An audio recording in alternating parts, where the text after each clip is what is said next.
Because this was a question that we asked the 89, 91 members of Parliament in January 2004. We wrote, people like us, wrote an open letter and sent an individualized copy to every single MP in Parliament. And we asked them, are you sure you can still stand by the laws of Singapore if your own son or daughter were gay? And of course, all of them then told the Straits Times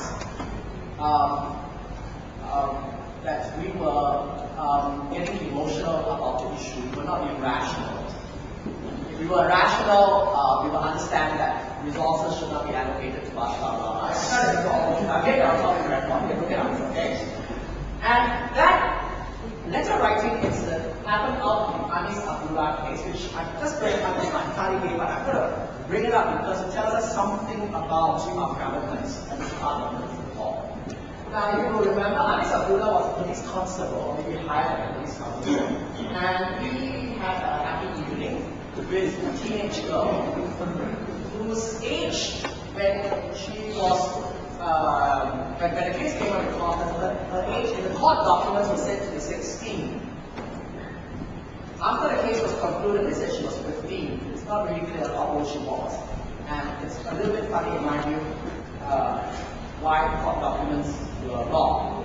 But anyway, so he was convicted for oral sex. Now, for those who don't know, the clause in the penal code for happy oral sex for straight men and women, is section 377, which is the same clause that criminalizes sodomy.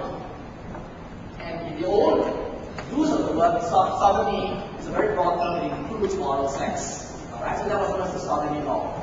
And Anis Abdullah was convicted under that same clause 377 to find me using that KMK. And there was a huge outcry in the public domain. There were plenty of letters to Straits Times saying, what? In this day and age, you can't have oral sex? I mean, if that's the case, 70% of married couples would be criminals. And in response to the whole, just within a matter of just 10 days, Mrs. Ong Chiu Pei Wan of the Ministry of Home Affairs wrote to the Straits Times and said that the Ministry of Home Affairs and the Ministry of Law are reviewing the law relating to oral sex as part of an ongoing review of the penal code. This review will be completed within the next few months. It's really like saying, yes, we are hearing you, people of Singapore, that you know that oral sex should be a criminal affair. And he said a review was going on. Then, on the 6th of January, the Minister of State for Home Affairs, OVP, stood in Parliament and said to parliamentarians, for section 377, there you are, he's talking about that clause, one option he considers is to decriminalize consensual oral sex between a male and a female.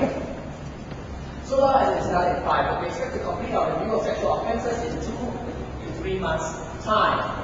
Well, we thought, this is very strange, right? The thought that here we had an old law inherited from Queen Victoria, which actually did not discriminate against gay and lesbians. Heterosexual couples also sodomies. But from a non-discriminatory law, they want to make it a discriminatory law, such that, Anis Abdullah, a teenage girl, could have oral sex, but so and so cannot, because they're not gay and female. But anyway, he promised a review, and we were not happy with the fact that they were going such a narrow way, and he promised to do a single time. So on the 21st of January, we then wrote a letter to say, look, you really want to, if you want to, decriminalize, why don't you just do it across the board? Why must you just do it in this very narrow, discriminatory fashion? Of course, then they dismissed all that, etc. But, you see, we did that, and we did the papers and all that, and people remember this question, what if your son and daughter were gay?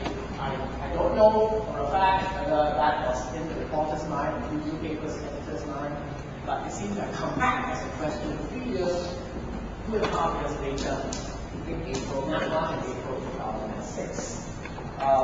So this little story is meant to be into history, long memories, and the way that sometimes when you plant a question in the political domain, even we receive some fact even from the gay and lesbian community.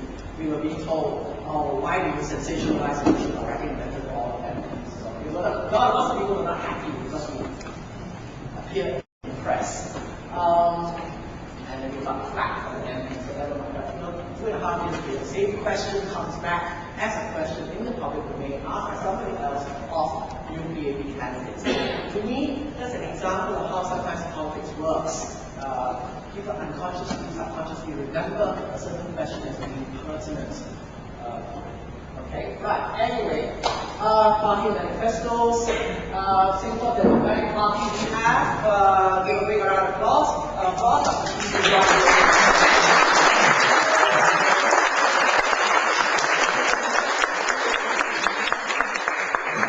can read it for yourself. In case you don't know why it's up there, there are the words in yellow. This was the only party that put it in words. And I think we need to appreciate that.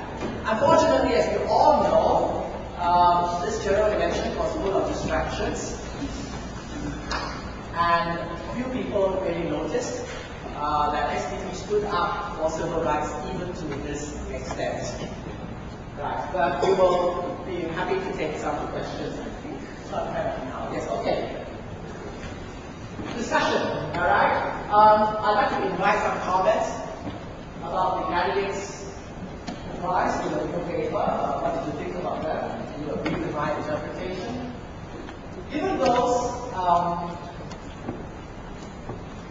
you see that these new PhD candidates, maybe they're not representative, maybe they are, I don't know.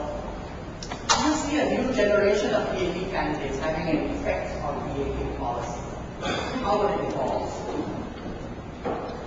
Then the next question, which I think is something that we don't see the enunciate, is what happens if the gay issue becomes identified with opposition politics? Some of us will be very, very uncomfortable with that. If so, why? Will it set us back? Will it set us forward? Can I have some comments? Yeah. Anyway, does Eric want to clarify the comments? Anyway, want me to play back any of the? Yes, please stand up. Well, I guess to begin with, it's already very problematic that the same question was asked to me. I mean, like in a way, apologies to the party candidates who were here, but the question you received was actually quite easy. I mean, it was about how you react to that's what you also said. And that's I think being able to say that and accept your son and daughter, that appeals to a wide range of Singaporeans. And in fact, that family is more important. Family is important to both all. That's a very Asian kind. But when it comes to policy, the question that was first asked about whether the nation party being was wrong, I think that's a much tougher question. I mean, it's not about family. It takes it out of the realm of private to the public sphere. So let me have a little talk on you. Are you suggesting that the new paper was biased in the choice of questions? No. Why not? I benefited from the softball questions for the opposition party. I think that the main reason for their revision was just because they didn't want to keep on using the same question. They got readers here would get bored. Concepts. But I agree with them that it was an easy question and therefore the discounts the importance of the answer. I'm not saying it's easy. It's just it doesn't. I'm just saying that if you ask the PhD question, that same question, they might have actually given answers which would cast them in the The Singapore government is not ready to deal with